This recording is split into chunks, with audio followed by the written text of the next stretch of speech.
so we cross the bridge. Ayun na yun. Nakita mo na? Hindi ko makita. Diyan, ay nakatago sa trees. Ay, bastos siya. Bastos. Grabe! Kaya nga kailangan ng privacy eh. Puro na nga lang glass, wala ka pang privacy. Sige, balik tayo. Baka makasilip tayo ulit. Oo. Grabe siya. Dito baka pwede dito bumaba. Saan ba yan? Ano yung mga kotse dyan? Oo. Saan ba sila pumapasok? Bagay na. Ito nga. Ba't sila nakababa doon? Baka dito. Ano sila nakababa? River. Baka maligaw tayo. Oo nga. Baka dyan sila pumasok. Baka nga dyan ang sekreto.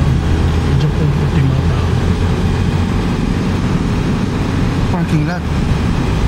Saka may iba pang entrance dito. Oo nga. Ayan. Ito yung estate talaga. Ano nakalagay? Silver Spring.